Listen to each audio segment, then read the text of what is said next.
I'm going to talk to you about Ethernet cards. Now, first and foremost, I'll show you what one looks like and how to find it on the back of your computer.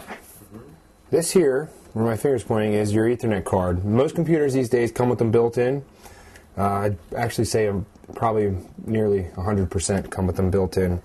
Most people these days access the internet through a cable modem or some kind of local network, and you're going to need a network card, an Ethernet card, otherwise known as a NIC card, which stands for Network Interface Controller. It has been the staple in the computer industry since the mid-90s.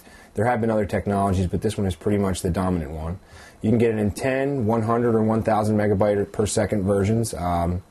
Generally, you'll have a 10/100 or then a gigabyte, and now they have all three in one with the new technologies.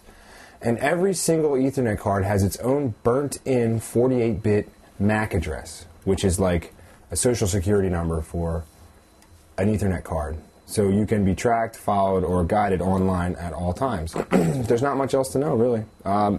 Plug it in, turn it on, and hopefully it will work.